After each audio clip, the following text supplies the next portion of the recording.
Good morning friends, स्वागत है आप सबका हमारे इस यूट्यूब चैनल पर। आज हम दोस्तों 21 जनवरी है आज, और हम लोग पिछले 2 दिनों का करंट वाली चाय देखेंगे। वीडियो को आप कंप्लीट देखिएगा, बहुत ही इंपॉर्टेंट है। तो पहला प्रश्न देखिए छत्तीसगढ़ पुलिस द्वारा नक्सल उन्मूलन को लेकर चलाए जा रहे अभियान में शामिल नहीं है। ऑप्शन है यहाँ पर देखिएगा। करेक्ट आंसर है ऑप्शन नंबर डी है, निजात अभियान। तो ये आपका नशा विरोधी अभियान से संबंधित है। बाकी तीनों को याद रखना है, ठीक है। देखते हैं इसके संबंध में हम लोग डिटेल। याद रखिएगा कि छत्तीसगढ़ पुलिस द्वारा नक्सल उन्मूलन को लेकर विभिन्न अभियान चलाए जा रहे हैं, और स्थानीय बोली को आधार बनाकर 10 अभियान शामिल है इसमें, ठीक है। 10 अभियान चलाए जा रहे हैं। पहला देखिए कि इसमें आमचो बस्तर आमचो पुलिस अभियान पहला है, और ये अभियान जो है बस्तर ज़िले में चलाए जा रहे हैं। और इस अभियान को देखिए कि इस कार्यक्रम को अंतर्राष्ट्रीय पुलिस संस्था ICAP द्वारा पुरस्कृत किया गया है, ध्यान दीजिएगा। अगला आपका पूना नारकोम, तो ये भी सुकमा ज़िले में चलाए जा रहे अभियान है ना, नक्सल उन्मूलन के लिए ध्यान देना है। और इसके तहत दोस्तों वर्ष 2022 में 295 नक्सलियों ने आत्मसमर्पण किया है। पूनावेश है दोस्तों, देखिए पूनावेश, और ये भी नक्सल उन्मूलन के लिए कांकेर पुलिस द्वारा चलाया जाने वाला यह अभियान है। अगला आपका देखिए मामा पुलिस केतुल, ध्यान देना है, नक्सल उन्मूलन के लिए बीजापुर पुलिस द्वारा चलाया जाने वाला यह अभियान है, ध्यान दीजिए। अगला है आपका लोन वर्राटू अभियान, तो काफ़ी चर्चित अभियान है, और नक्सल उन्मूलन के लिए दंतेवाड़ा जिले में चलाया जाने वाला ये अभियान है। अगला आपका निया पुलिस, तो ये नारायण पुलिस में दोस्तों इस अभियान के तहत खेलकूद एवं अन्य सकारात्मक कार्यों के माध्यम से युवाओं एवं पुलिस के मध्य मधुर संबंध स्थापित किया जा रहा है, ध्यान देना है। आमचो पुलिस आमचो संगीत, तो ये भी दोस्तों देखिए नक्सल उन्मूलन के लिए पूरे बस्तर संभाग में चलाया जाने वाला ये अभियान है, ओके।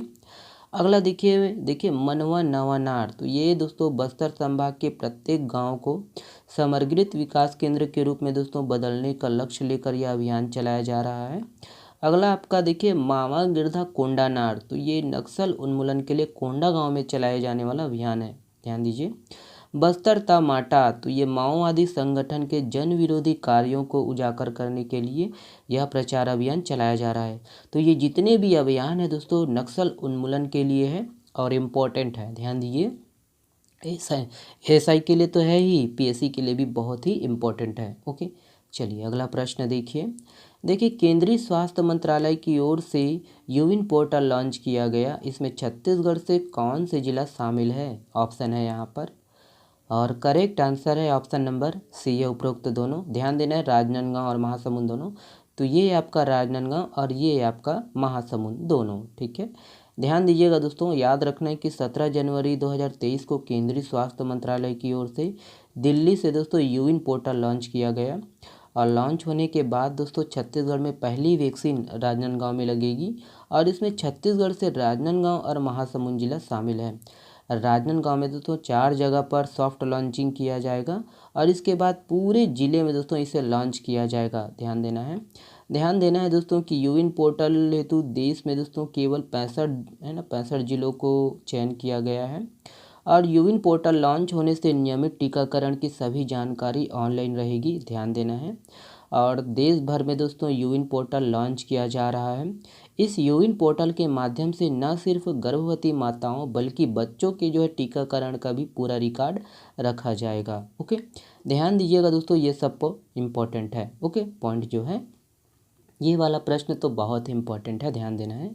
निम्नलिखित में से किस जिले के बरगांव चारभाठा में मुगल कालीन सिक्के मिले हैं? ऑप्शन है यहाँ पर देखिएगा, और करेक्ट आंसर है ऑप्शन नंबर बी है, राजनांदगांव। ध्यान देना है, राजनांदगांव।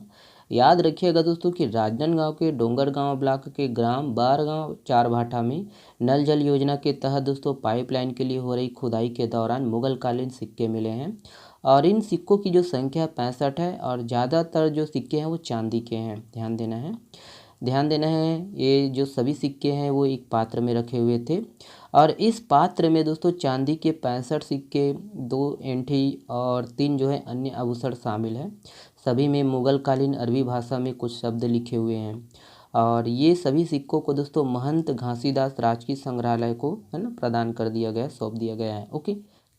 नेक्स्ट प्रश्न देखिए, ये है देखिए छत्तीसगढ़ में देश के कुल धान में से कितने प्रतिशत धान का योगदान होता है?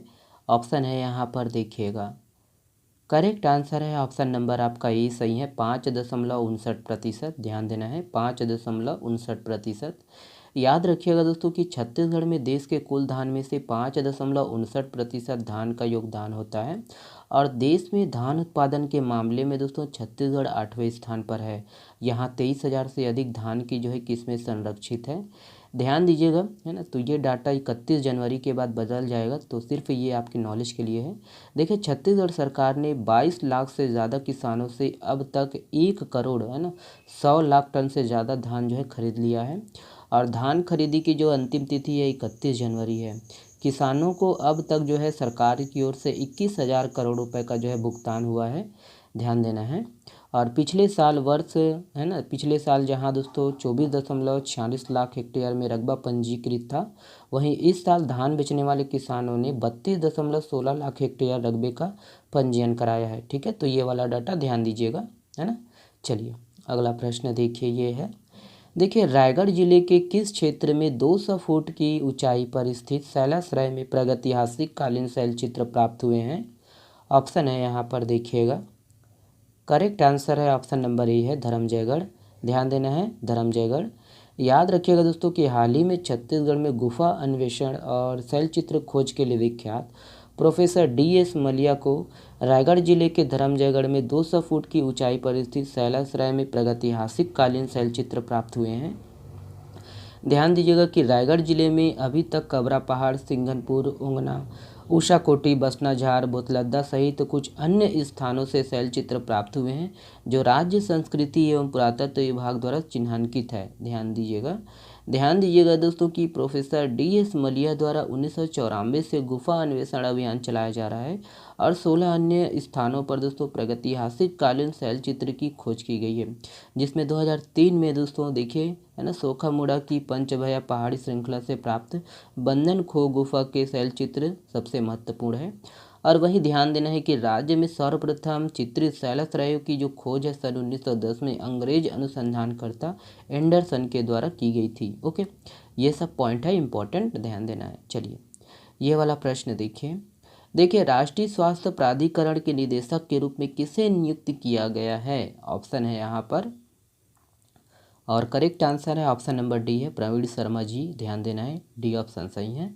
याद रखना है दोस्तों कि प्रवीण शर्मा को स्वास्थ्य और परिवार कल्याण मंत्रालय, राष्ट्रीय स्वास्थ्य प्राधिकरण, आयुष्मान भारत डिजिटल मिशन के निदेशक के रूप में नियुक्त किया गया है। और प्रवीण जी 2005 बैच के भारतीय रक्षा सेवा इंजीनियर्स के अधिकारी हैं। ओके, ध्यान दीजिएगा। चलिए आज के लिए बस इतना ही है दोस्तों, है ना। वीडियो को कंप्लीट देखा करें, और वीडियो पसंद आता है तो प्लीज़ अपने दोस्तों तक अधिक से अधिक शेयर किया कीजिए। और ये वाला प्रश्न आप लोगों के लिए है। देखिए छत्तीसगढ़, ओके, निम्नलिखित में से किस जिले में लावा और भूमिगत सिंचाई योजना प्रस्तावित है? ऑप्शन को देखिएगा और इसका जवाब आप लोग कमेंट्स में करिएगा। और इसका जो है PDF हमारे टेलीग्राम चैनल से डाउनलोड कर सकते हो, है ना। वीडियो को देखने के लिए दोस्तों बहुत बहुत धन्यवाद, है ना। गला थोड़ा ख़राब है, माफ़ करिएगा। बहुत बहुत धन्यवाद, शुक्रिया।